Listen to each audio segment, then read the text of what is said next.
सोचो आपको घर बैठे बिना कुछ किए लाखों रुपए की लॉटरी लग जाए और आपने उन पैसों से अपनी और अपने परिवार की जिंदगी बदलने के सपने भी देख लिए हों, लेकिन तभी लॉटरी देने वाली कंपनी इसे एक ग्लिच बताकर रुपए देने से इनकार कर दे। उस वक्त आपके दिल पर क्या गुजर रही होगी? आपको जानकर हैरानी होगी कि आज से करीब 30 साल पहले ऐसा किसी एक इंसान के साथ नहीं बल्कि एक ही टाइम पर 8 लाख लोगों के साथ हुआ था और इस मामले में 5 लोगों की जान भी जा चुकी है। हुआ ये कि फरवरी 1992 में पेप्सिको ने फिलीपींस के अंदर एक प्रमोशनल कॉन्टेस्ट रन किया जिसे आज नंबर फीवर और 349 इंसिडेंट के नाम से जाना जाता है।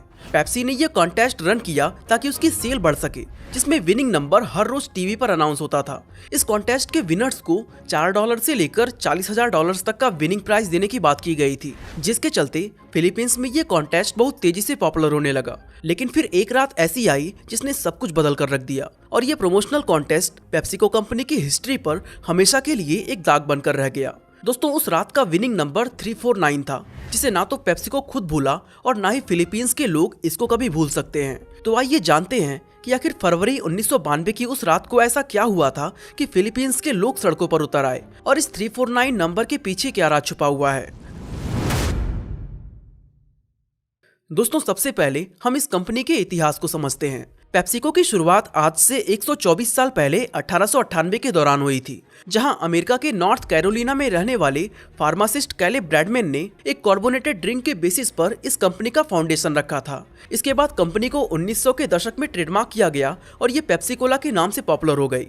दोस्तों, ये कंपनी शुरुआत के कुछ साल तक काफी प्रॉफिटेबल रही, लेकिन फर्स्ट वर्ल्ड वॉर की वजह से शुगर मार्केट काफी वोलेटाइल हो गई, जिसका असर कंपनी की फाइनेंशियल हेल्थ पर पड़ने लगा। हालत इतनी खराब हो गई कि 1923 में कैलेब ब्रैडहैम ने बैंकरप्सी डिक्लेयर कर दिया। इसके बाद 1931 में इसकी ऑनरशिप लॉफ्ट इंक नाम की एक कंपनी के हाथ में आ गई। दोस्तों, लॉफ्ट इंक उस समय अमेरिका का लीडिंग कैंडी मैन्युफैक्चरर था, जिसके देश भर में 115 से भी ज्यादा स्टोर्स थे।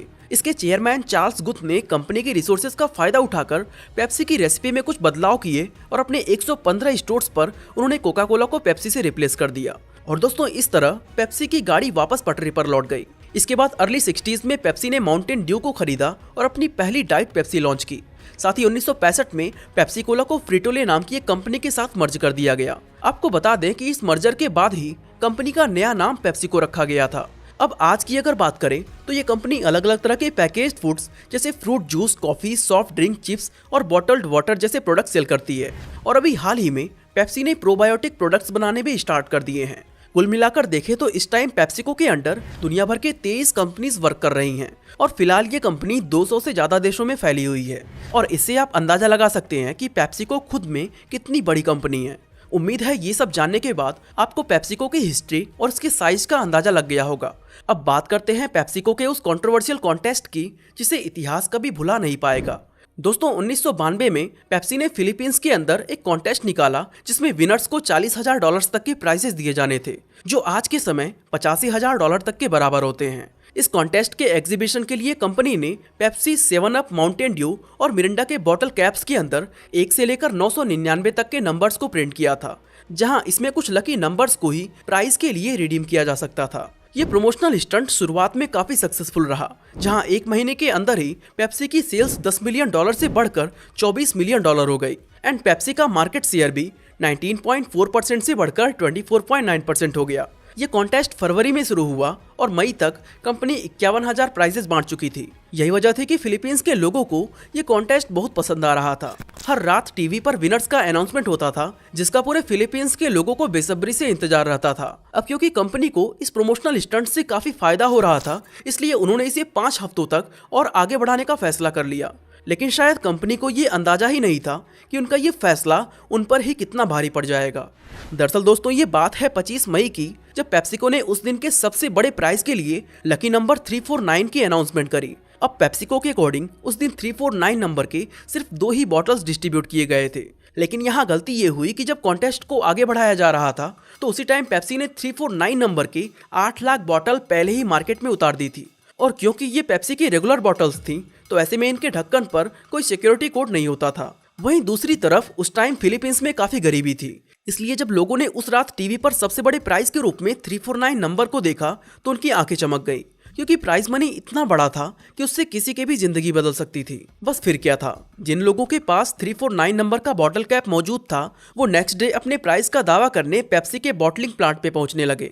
यानी सिचुएशन ये हो गई थी कि अगर सभी लोगों को प्राइज मनी दिया जाता तो कंपनी को $32 बिलियन का नुकसान उठाना पड़ता। अब जाहिर सी बात है कि कोई भी कंपनी खुद को इस लॉस से बचाना चाहेगी, इसलिए पेप्सी ने स्टेटमेंट दिया कि जिन बॉटल्स पर सिक्योरिटी कोड नहीं है वो नंबर प्राइस के हकदार नहीं होंगे। अब दोस्तों इस स्टेटमेंट से कुछ लोग तो मान गए, लेकिन ज्यादातर लोग अपनी प्राइस की मांग करते रहे। उनसे पीछा छुड़ाने के लिए पेप्सी ने नेक्स्ट मॉर्निंग न्यूज़पेपर में ये खबर छपवा दी कि विनिंग नंबर 349 नहीं बल्कि 134 था। मगर ऐसा करने पर सिचुएशन सुधरने के बजाय उल्टा और ज्यादा बिगड़ गई। अब दोस्तों कंपनी अपनी गलती की वजह से सिर्फ गुडविल के खातिर सभी विनर्स को $18 देने का वादा किया, जहां पेप्सी के इस फैसले को 4,86,000 लोगों ने एक्सेप्ट भी कर लिया, लेकिन बहुत सारे लोगों ने इस ऑफर को भी रिजेक्ट कर दिया।